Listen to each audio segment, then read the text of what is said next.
तो दोस्तों, मैं आप सभी का स्वागत करता हूं आपके अपने YouTube चैनल रैम्बो बाबा कंपटीशन। तो हम पढ़ने वाले हैं स्टैटिक जीके की क्लास में। आज एसएससी जीडी के लिए 2025 के लिए आज हम देखने वाले हैं स्तूप, चैत्य विहार और गुफाएं। इसमें से ये दो क्लास में चलेगी। एक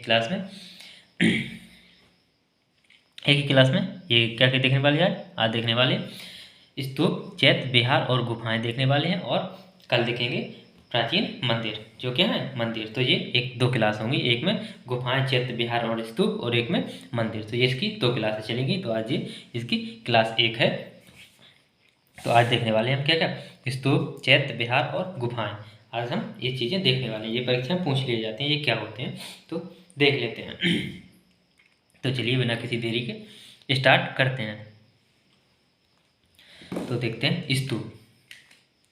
पहले देखते हैं क्या स्तूप। तो स्तूप क्या है, स्तूप क्या है, ये किस काम आते हैं, ये कैसे बने होते हैं। तो स्तूप क्या होते हैं, स्तूप में क्या होता है। जो स्तूप होते हैं ये कैसे होते हैं, ये कैसे एक गुंबद आकार के होते हैं, कैसे एक गुंबद आकार के होते हैं। और इसमें क्या होता है, इसमें क्या है, तो देखिए बुद्ध के अस्थि अवशेषों को रखने के लिए स्तूपों का निर्माण किया गया था। किस लिए किया गया था बुद्ध स्तूपों का निर्माण। जो भगवान कौन थे, भगवान बुद्ध थे, उनके क्या, उनके जो अस्थियां थी, उनकी मृत्यु के उपरांत जो उनकी क्या थी, अस्थियां थी, उनके अवशेषों को रखने के लिए क्या किया गया था, एक गुंबद आकार का निर्माण किया गया था। क्या, एक गुंबद आकार के का निर्माण किया था, जिसे क्या, जिसे स्तूप बोला जाता है। किसे, जिसे स्तूप बोला जाता है। जैसे मान लीजिए ऐसे कैसा होता है, ये एक ऐसा होता है गुंबद आकार का, ऐसा एक गुंबद आकार का। इसमें यहाँ पे क्या होता है, यहाँ पे होता है इसको बोलते हैं हर्मिका। क्या बोलते हैं इसको, हर्मिका बोलते हैं। क्या, हर्मिका, इसको क्या बोलते हैं, हर्मिका बोलते हैं। इसको क्या बोलते हैं, इसको अंडा बोलते हैं। क्या, अंड बोलते हैं। क्या बोलते हैं, अंड बोलते हैं।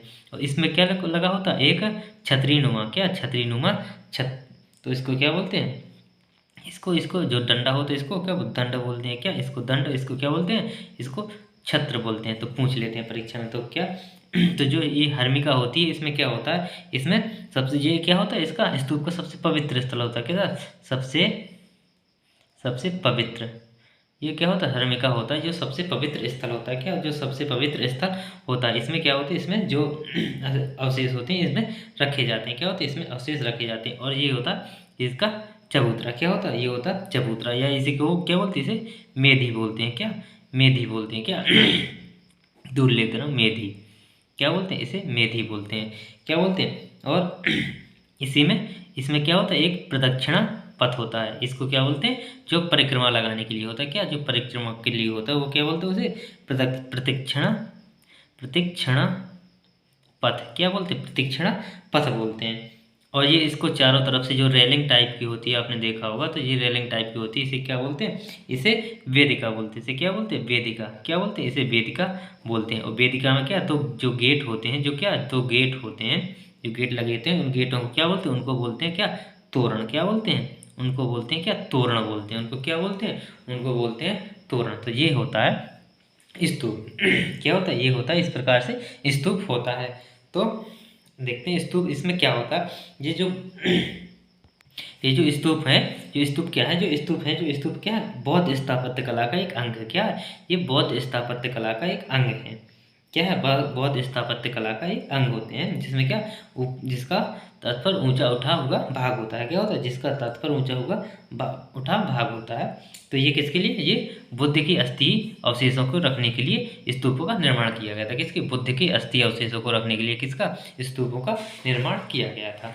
अब देखते हैं स्तूप के प्रकार। क्या देखते हैं, स्तूप के प्रकार। स्तूप कितने प्रकार के होते हैं, स्तूप देखते हैं, स्तूप 4 प्रकार के होते हैं। कितने प्रकार के होते हैं, स्तूप 4 प्रकार के होते हैं। कौन कौन से होते हैं, देखते हैं। स्तूप होते हैं, स्तूप 4 प्रकार के।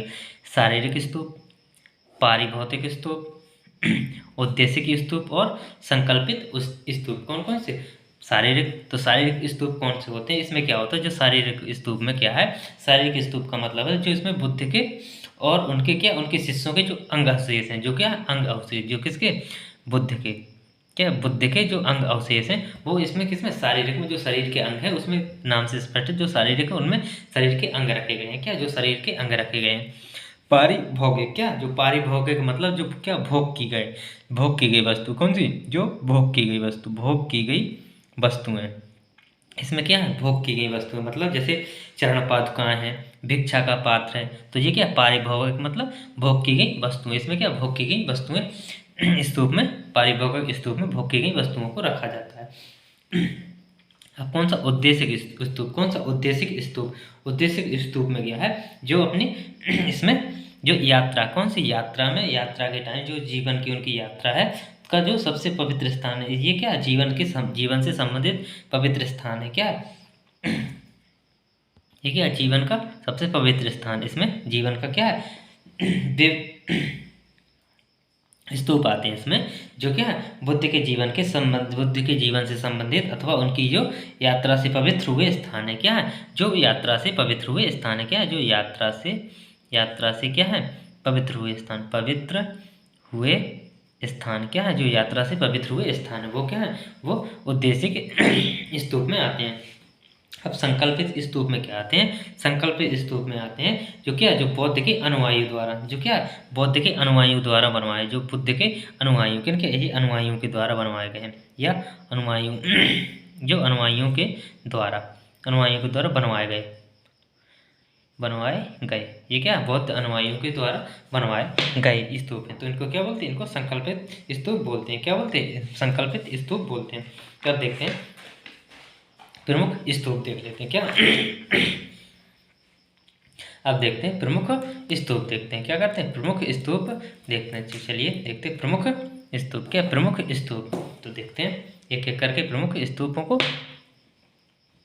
अब देखते हैं पिपरवाह स्तूप, कौन सा, पिपरवाह स्तूप, पहला कौन सा, पहला पिपरवाह स्तूप, यह क्या यह नेपाल, कहाँ, यह नेपाल की तराई में स्थित है, कहाँ पे, यह नेपाल की तराई में स्थित है, जो किसके द्वारा, अशोक के द्वारा बनवाया गया था, किसके द्वारा, अशोक के द्वारा बनवाया गया था, जो वर्तमान में कहाँ, जो पहले कहाँ था, जो तराई में, जो कहाँ नेपाल की तराई में स्थित था, लेकिन जो वर्तमान में है वो कहाँ, वो स्थित है उत्तर प्रदेश के, कहाँ, उत्तर प्रदेश के कहाँ, सिद्धार्थ नगर, कहाँ, सिद्धार्थ नगर में, कहाँ, सिद्धार्थ नगर में स्थित है, ये कहाँ, सिद्धार्थ नगर में स्थित है। कहाँ पे स्थित है, सिद्धार्थ नगर में स्थित है, यह सिद्धार्थ नगर में स्थित है। सिद्धार्थ नगर की कहाँ, सिद्धार्थ नगर के किस गांव में, नौगढ़ में स्थित है, कौन सा, सिद्धार्थ नगर के किसमें, नौगढ़ में, किसमें, नौगढ़ में, सिद्धार्थ नगर के नौगढ़ में स्थित है, कहाँ, सिद्धार्थ नगर जिले में, या जिले पूछे जिला नहीं तो कहाँ, सिद्धार्थ नगर के नौगढ़ गांव में स्थित है, कहाँ, नौगढ़ गांव में स्थित है। जो बुद्ध के अवशेषों के लिए जो 8 स्तूप निर्मित किए गए थे, कितने, बुद्ध के अवशेषों के लिए कितने, 8 स्तूप निर्मित किए गए थे, कितने किए गए थे, 8 स्तूप निर्मित किए गए थे, जिनमें से वर्तमान में केवल ये पिपरवाह स्तूप ही क्या, इसके ही साक्ष्य मिलते हैं, क्या इसके ही क्या साक्ष्य मिलते हैं, बाकी 7 के सारे के सारे साक्ष्य क्या हो चुके हैं, नष्ट हो चुके हैं, क्या नष्ट हो चुके हैं, केवल एक ही पिपरवाह स्तूप है जो कि जिसके क्या साक्ष्य मिलते हैं, जिसके क्या साक्ष्य मिलते हैं, वो क्या, जिसके साक्ष्य मिलते हैं वो कौन सा, पिपरवाह स्तूप है, कौन सा, पिपरवाह स्तूप है, इसके क्या मिलते हैं, इसके साक्ष्य मिलते हैं। अब देखते हैं दूसरा नेक्स्ट, सांची का स्तूप, कौन सा, सांची का स्तूप, कौन सा, सांची का स्तूप, यह क्या, यह मध्य प्रदेश, कहाँ, यह मध्य प्रदेश के रायसेन जिले में बेतवा नदी के किनारे स्थित है, कहाँ पे, इसमें एक लाइन में कितने क्वेश्चन है, एक राज्य पूछे तो सांची का स्तूप किस राज्य में, मध्य प्रदेश में स्थित है, या किस जिले में स्थित है, मध्य प्रदेश के रायसेन जिले में स्थित है, किस नदी के किनारे स्थित है, तो बेतवा नदी के किनारे स्थित है, किस नदी के किनारे, बेतवा नदी के किनारे पर स्थित है, कहाँ पे, बेतवा नदी के किनारे पर स्थित है। ये किस द्वारा, ये अशोक के द्वारा बनवाया, किसके, अशोक के द्वारा, किसके द्वारा, अशोक के द्वारा बनवाया गया था, किसके द्वारा, अशोक के द्वारा बनवाया गया था। तो ये क्या तो सांची का जो स्तूप है ये किसके द्वारा, ये अशोक के द्वारा बनवाया गया था।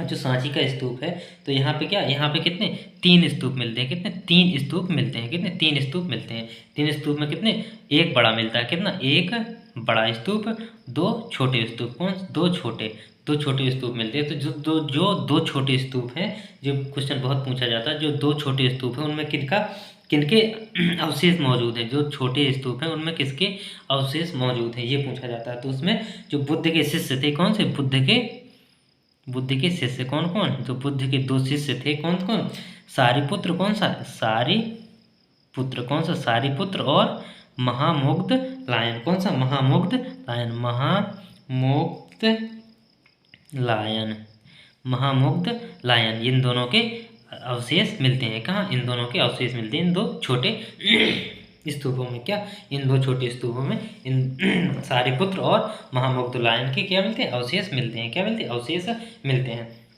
अब देखते हैं नेक्स्ट, देखते हैं नेक्स्ट कौन सा? नेक्स्ट है भरहुत स्तूप। कौन सा? भरहुत स्तूप। भरहुत स्तूप क्या है?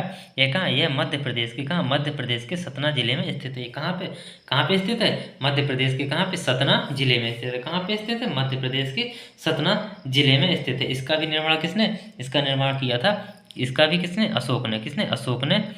अशोक ने इसका निर्माण करवाया था। किसने? अशोक। किसके द्वारा? अशोक के द्वारा इसका निर्माण करवाया था। किसके द्वारा? अशोक के द्वारा। लेकिन क्या होता है इसका जो वेदिका है, जो कौन, जो क्या होती? वेदिका ऊपर बताई थी, जो क्या वेदिका का निर्माण है वो किसके द्वारा? वो किसके द्वारा? शुंग वंश के, शुंग शासक के द्वारा। किसके? शुंग वंश के जो शासक हैं, किसके?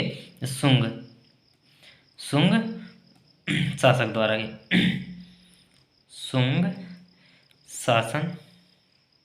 शुंग शासन के दौरान बनवाया गया था। किसके? शुंग शासन के द्वारा इसका निर्माण हुआ था।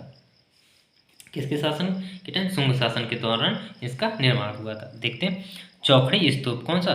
चौखड़ी स्तूप। कौन सा स्तूप? चौखड़ी स्तूप। चौखड़ी स्तूप क्या है? यह क्या है? यह सारनाथ में स्थित है। ये कहाँ पे स्थित है? यह कहाँ पे? चौखड़ी स्तूप कहाँ पे? यह सारनाथ में स्थित है। कहाँ पे स्थित है? वाराणसी के निकट। कहाँ? वाराणसी के निकट। वाराणसी के निकट कहाँ? सारनाथ में निकट। वाराणसी के निकट कहाँ? सारनाथ में स्थित है। कहाँ पे? सारनाथ में स्थित है। यहीं पे क्या किया था? यहीं पे क्या, जो भगवान गौतम बुद्ध थे, उन्होंने क्या, जो अपने इनके कितने 5 शिष्य, क्या कितने 5 शिष्यों को गौतम बुद्ध ने अपने 5 शिष्यों को कितने प्रथम बार यहीं पे क्या किया था? यहीं पे उपदेश दिया था। कहाँ? यहीं पे उपदेश दिया था। यहीं पे उपदेश दिया था। कितने? अपने 5 शिष्यों को प्रथम बार कहाँ उपदेश दिया था?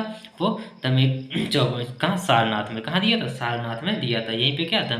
यहीं पे चौखड़ी स्तूप है। कहाँ? यहीं पे चौखड़ी स्तूप है। कहाँ पे स्तूप? यहीं पे चौखड़ी स्तूप है, जहाँ पे क्या अपने 5 शिष्यों को प्रथम उद्देश्य इसी स्थान पर क्या सुनाया था? क्या इसी स्थान पर क्या दिया था? चलिए देखते हैं नेक्स्ट। अब देखते हैं धमेख स्तूप। कौन सा? धमेख स्तूप। धमेख स्तूप कहाँ पे? ये भी कहाँ पे? ये भी सारनाथ में स्थित है। ये भी कहाँ पे?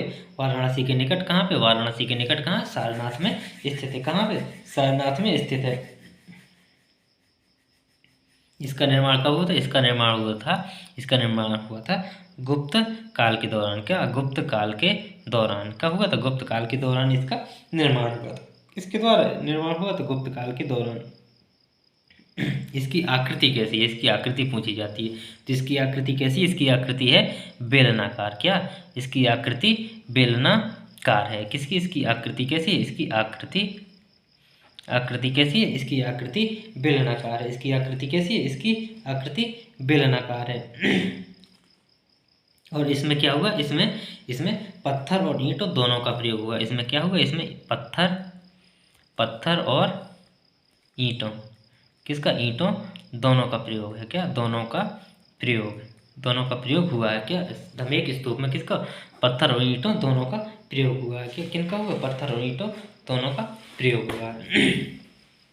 अब देखते हैं नेक्स्ट, अमरावती स्तूप। कौन सा? अमरावती स्तूप ये कहाँ? अमरावती स्तूप कहाँ? आंध्र प्रदेश में कृष्णा नदी के तट पर कहाँ? गुंटूर में स्थित है। कहाँ? यह गुंटूर में। कहाँ पे? गुंटूर में स्थित है। कहाँ पे? यह आंध्र प्रदेश की कृष्णा नदी के तट पर कहाँ? गुंटूर में स्थित है। कहाँ पे? गुंटूर में स्थित है। जिसे किसके द्वारा किसके समय बनवाया गया था? ये सातवाहन के समय। सातवाहन वंश का नाम सुना हो? किसके? सातवाहन वंश के समय क्या किया था? बनवाया गया था। किसके समय? सातवाहन वंश के समय इसका निर्माण किया गया था। क्या किया था? सातवाहन वंश के समय इसका निर्माण किया गया था। यह स्तूप क्या होगा? यह स्तूप जो अमरावती स्तूप है, यह क्या हो चुका है? यह नष्ट हो चुका है। क्या? यह नष्ट हो चुका है। जो इसके क्या थे? जो इसके अवशेष थे वो कहाँ रखे गए? किस संग्रहालय में? वो किसमें? मद्रास। कहाँ? मद्रास, कलकत्ता कलकत्ता और कहाँ पे, लंदन, कहाँ, लंदन के संग्रहालय में रखे हुए हैं। कहाँ कहाँ, मद्रास, कलकत्ता और लंदन में। कहाँ की, अमरावती के जो नष्ट होने के बाद जो अवशेष बचे हैं वो कहाँ कहाँ, मद्रास, कलकत्ता और लंदन में क्या अवशेष रखे हुए हैं, कहाँ पे अवशेष रखे हुए हैं। कहाँ, अब देखते हैं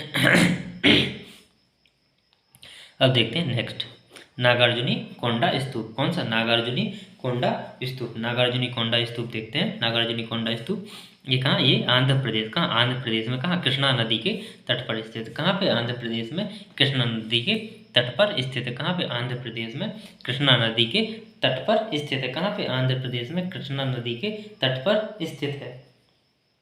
इसका निर्माण कब हुआ, तो इसका निर्माण हुआ था मौर्योत्तर काल में। का, मौर्योत्तर काल में।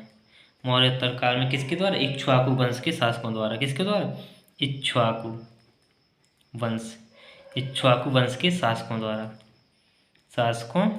द्वारा किसके द्वारा, इक्ष्वाकु वंश के शासकों द्वारा इसका क्या हुआ था, जो इक्ष्वाकु वंश के शासकों की क्या थी, जो रानियां थी। कौन, रानियों के द्वारा किसके, इक्ष्वाकु वंश के शासकों की रानियों के द्वारा इसका क्या निर्माण करवाया गया था। क्या निर्माण करवाया गया था। इसमें क्या मिलता है, इसमें जातक कथाओं तथा बुद्ध के जीवन की घटनाओं से दृश्य मिलते हैं। क्या, जातक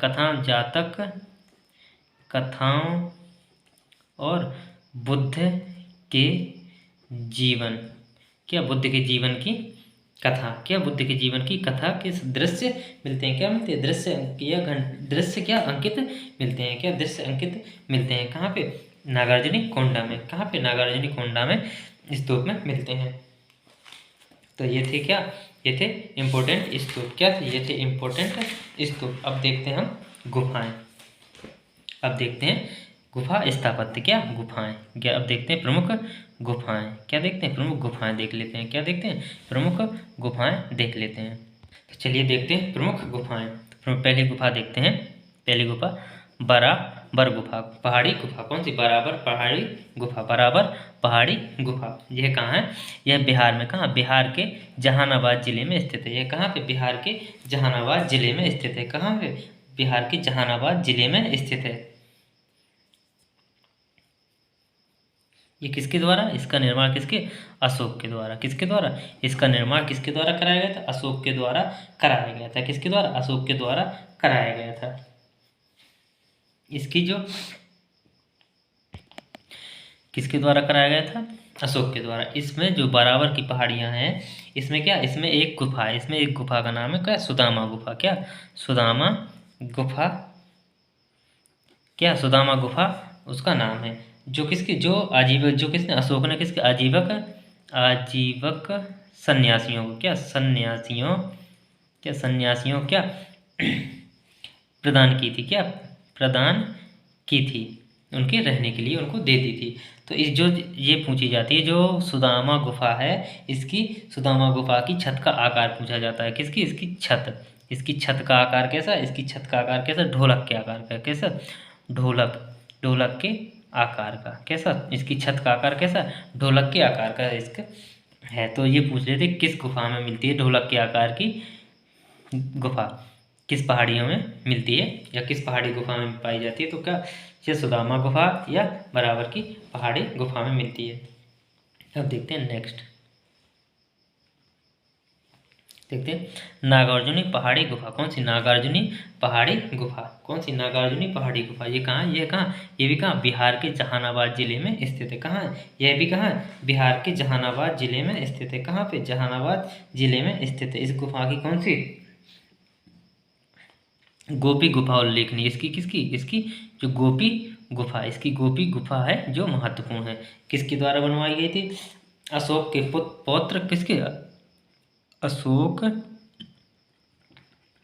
के पौत्र, किसके, दशरथ। किसके, दशरथ के द्वारा, दशरथ के द्वारा बनवाई गई थी। किसके द्वारा, दशरथ के द्वारा बनवाई गई थी। किसके द्वारा बनवाई गई थी? अशोक के पुत्र दशरथ के द्वारा यह गुफा बनवाई गई थी। किसके द्वारा? अशोक के पुत्र दशरथ के द्वारा यह गुफा बनवाई गई थी। अब देखते हैं उदयगिरी खंडगिरी पहाड़ी गुफा। कौन सी? उदयगिरी खंडगिरी पहाड़ी गुफा। कौन सी? उदयगिरी खंडगिरी पहाड़ी गुफा। तो ये कहाँ है? ये उड़ीसा के भुवनेश्वर में स्थित है। ये कहाँ पे? उड़ीसा के भुवनेश्वर में स्थित है। इसका निर्माण किसने करवाया था? इसका निर्माण करवाया था कलिंग के शासक खारवेल ने। किसके द्वारा? कलिंग के शासक खारवेल ने। किसने? खारवेल ने किसने करवाया था? खारवेल ने करवाया था। किसने करवाया था? खारवेल ने। इसका निर्माण किसने करवाया था? खारवेल ने करवाया था उदयगिरी खंडगिरी पहाड़ी का। इसमें क्या है? उदयगिरी खंडगिरी पहाड़ी में क्या है? गुफा पहाड़ी की एक प्रमुख गुफा है। उसको क्या रानी गुफा नाम से जानते। क्या? रानी गुफा। क्या? रानी गुफा के नाम से जानते। किस नाम से जानते हैं? उस पहाड़ी को जो प्रमुख गुफा है इसकी यहाँ की, वो रानी गुफा के नाम से जानते। किस नाम से जानते हैं उसको? रानी गुफा के नाम से जानते। ये कितनी? ये 2 मंजिल की है। ये कितनी? 2 मंजिल की है। कितनी? 2 मंजिल की है। ये कितनी गुफा है? ये रानी गुफा कितनी? 2 मंजिल की है। कितनी मंजिल की है? 2 मंजिल की गुफा में इसी गुफा को किस दूसरे नाम से जाना जाता है? इसी गुफा को किस दूसरे नाम से भी जाना जाता है? इसको किस हाथी गुफा के नाम से भी जाना जाता है। किस नाम से? दूसरे नाम से। इसका क्या? इसका दूसरा नाम हाथी गुफा भी है। इसका क्या? दूसरा नाम हाथी गुफा भी है। और जो हाथी गुफा है, जो रानी गुफा है, उसमें क्या है? उसमें जो हाथी गुफा है उसमें क्या है? एक अभिलेख प्राप्त हुआ। किस में? इसमें एक अभिलेख प्राप्त हुआ था जिसमें क्या? जिसमें जो कलिंग के शासक खारवेल है उसकी क्या उपलब्धियों का वर्णन मिलता है। क्या? उसकी उपलब्धियों का वर्णन मिलता है। उसमें खारवेल के उसमें क्या लिखा है? उसमें लिखा है कि खारवेल ने अपने शासन के 13 वर्ष में जैन साधुओं के लिए इसका निर्माण कराया था। क्या? 13वें वर्ष में कितने? 13वें वर्ष में किसने? खारवेल ने अपने शासन में कितने? 13वें वर्ष में जैन साधुओं के लिए इस गुफा का क्या करवाया था? निर्माण करवाया था। क्या करवाया था? निर्माण करवाया था। और उसमें जो उसकी अभिलेख है वो किस भाषा में मिला? उसकी कौन सी लिपि? उसकी ब्राह्मी लिपि में। किसमें? ब्राह्मी लिपि में। किस लिपि में है वो? ब्राह्मी लिपि में मिला था। किस लिपि में मिला था? ब्राह्मी लिपि में। चलिए देखते हैं नेक्स्ट। अब देखते हैं अजंता की गुफाएं। क्या? अजंता की गुफाएं। अजंता की 2 गुफाएं कहाँ? ये है महाराष्ट्र के औरंगाबाद में। कहाँ पे? महाराष्ट्र के औरंगाबाद में। कहाँ? बघोरा नदी के तट पर स्थित है। कहाँ पे? ये महाराष्ट्र के कहाँ? औरंगाबाद में बघोरा नदी के तट पर स्थित है। कहाँ? महाराष्ट्र के औरंगाबाद में बघोरा नदी के तट पर अजंता की गुफाएं हैं। कहाँ पे? अजंता की गुफाएं कहाँ? महाराष्ट्र के औरंगाबाद में बघोरा नदी के तट पर है। अजंता गुफाएं किससे? ये भी किससे? बौद्ध धर्म से संबंधित। किससे? बौद्ध धर्म। किससे? बौद्ध धर्म से संबंधित है। किससे संबंधित? बौद्ध धर्म से संबंधित है। किससे संबंधित है? बौद्ध धर्म से संबंधित। अब देखते हैं नेक्स्ट एलोरा की गुफाएं। कौन सी? एलोरा की गुफाएं। अब देखते हैं एलोरा की गुफाएं। एलोरा की गुफाएं कहाँ? एलोरा की गुफाएं ये महाराष्ट्र के औरंगाबाद में अवस्थित है। कहाँ? महाराष्ट्र की। ये भी कहाँ? महाराष्ट्र के औरंगाबाद में स्थित है। कहाँ पे? महाराष्ट्र के औरंगाबाद में स्थित है। और इन गुफाएं ये गुफाएं किससे? हिंदू बौद्ध एवं किससे? जैन धर्म से। किससे? जैन धर्म से संबंधित है। क्या? संबंधित हैं। किससे? हिंदू बौद्ध और जैन धर्म से ये क्या है? संबंधित है। ये क्या है? जैन धर्म से, हिंदू बौद्ध और जैन धर्म से ये गुफाएं क्या संबंधित है। ये जो एलोरा की गुफाएं हैं इसमें किसका? इसमें इन गुफाओं में क्या क्या मिलता है? इस गुफाओं में क्या क्या मिला है? इनमें क्या? बोधिसत्व। क्या? बोधिसत्व पद्मपाणि। क्या? पद्मपाणि बोधिसत्व का चित्र मिलता है। पद्मपाणि का चित्र मिलता है। और क्या? वज्रपाणि। किसका? वज्रपाणि का क्या चित्र मिलता है। क्या? वज्रपाणि का चित्र मिलता है। किन गुफाओं में? तो ये पूछ लिया जाता है। पद्मपाणि का बहुत पूछा जाता है। पद्मपाणि का चित्र किन गुफाओं में मिलता है? तो किन गुफाओं में मिलता है? एलोरा की गुफाओं में मिलता है। किसका? पद्मपाणि का चित्र। किस? बोधिसत्व का पेड़ भी वहीं मिलता है। और वज्रपाणि का भी चित्र वहीं मिलता है। क्या? वज्रपाणि का चित्र भी कहाँ मिलता है? एलोरा की गुफाओं में मिलता है। किन में मिलता है? एलोरा की गुफाओं में मिलता है। चलिए देखते हैं नेक्स्ट। बाघ गुफाएं कहाँ हैं? बाघ गुफाएं हैं मध्य प्रदेश के धार जिले में। कहाँ? मध्य प्रदेश के धार जिले में बाघिनी नदी के किनारे, कहाँ, बागनी नदी के किनारे कितनी 9 गुफाओं का समूह है, कितनी 9 गुफाओं का समूह है। बाघ गुफाएं कहाँ, किस बागनी नदी में, बाघ गुफाएं बागनी नदी में कहाँ, मध्य प्रदेश के धार जिले में। धार जिले में कहाँ, बागनी नदी के किनारे 9 गुफाओं का समूह है, कितनी 9 गुफाओं का समूह है। कितनी गुफाओं का समूह है, 9 गुफाओं का समूह है। कितने का, 9 गुफाओं का समूह है। और ये गुफाएं किससे, ये लौकिक जीवन से संबंधित है। किससे, ये लौकिक जीवन से संबंधित है। किससे संबंधित हैं, लौकिक जीवन से। किससे, लौकिक जीवन से संबंधित। इन गुफाओं में क्या, रंग महल उल्लेखनीय गुफा है। कौन सी, इन गुफाओं में क्या, रंग महल गुफा, जो कैसी, उल्लेखनीय गुफा है। इसमें क्या, इसमें नृत्य गायन वादन और अभिनय का दर्शन मिलता है। क्या, इसमें नृत्य गायन वादन आदि का क्या, दर्शन मिलता है। इसमें क्या, नृत्य गायन वादन आदि का क्या मिलता है, दर्शन मिलता है। अब देखते हैं एलिफेंटा गुफाएं। कौन सी, एलिफेंटा की गुफाएं। क्या देखते हैं, एलिफेंटा की गुफाएं। ये कहाँ, मुंबई के निकट अवस्थित है। कहाँ, मुंबई के निकट अवस्थित है एलिफेंटा को। और क्या, धारापुरी, क्या इसका प्राचीन नाम, क्या, धारापुरी। इसका धारापुरी, इसका क्या नाम, प्राचीन नाम क्या, धारापुरी नाम है इसका। किसका, एलिफेंटा की गुफाएं। ये कहाँ, प्राचीन, ये मुंबई के निकट है। जो इसका प्राचीन नाम क्या, धारापुरी। क्या था, धारापुरी। मुंबई के कहाँ, निकट अवस्थित है। यह क्या, ये किससे, शैव धर्म से। ये किससे, शैव धर्म से। किससे, शैव धर्म से क्या संबंधित है, संबंधित है। किससे, शैव धर्म से संबंधित है। किससे, शैव धर्म से संबंधित गुफा है। इसमें शिव जी की क्या, इसमें शिव की त्रिमुखी प्रतिमा उल्लेखनीय है। क्या, त्रिमुखी, शिव की त्रिमुखी प्रतिमा। क्या, इसमें शिव की त्रिमुखी प्रतिमा उल्लेखनीय है। कैसी, उल्लेखनीय है। क्या, उल्लेखनीय है। या क्या कह सकते हैं, एलिफेंटी गुफा में क्या मिलती है, शिव की त्रिमुखी प्रतिमा मिलती है। क्या, त्रिमुखी मूर्ति मिलती है। क्या मिलती है, शिव की त्रिमुखी मूर्ति मिलती है। त्रिमुखी पूछ ले, शिव की त्रिमुखी मूर्ति कहाँ मिलती है, तो कहाँ मिलती है, ये मिलती है एलिफेंटा की गुफाओं में। कहाँ, एलिफेंटा की गुफाओं में मिलती है। किसकी, शिव की त्रिमुखी मूर्ति। तो चलिए, ये थी प्रमुख गुफाएं थी। ये क्या थी, प्रमुख गुफाएं। अब देखते हैं चैत्य और विहार, और समझ लेते हैं चैत्य और विहार क्या है। चैत्य और विहार ये क्या है, ये क्या है, ये पूजा के स्थल है। ये क्या है, पूजा गृह है।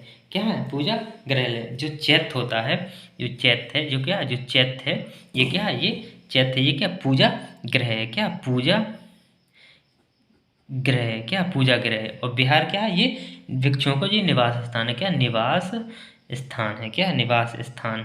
क्या है, निवास स्थान। तो अभी इनको रहने देते हैं, इनको समझ लेते हैं।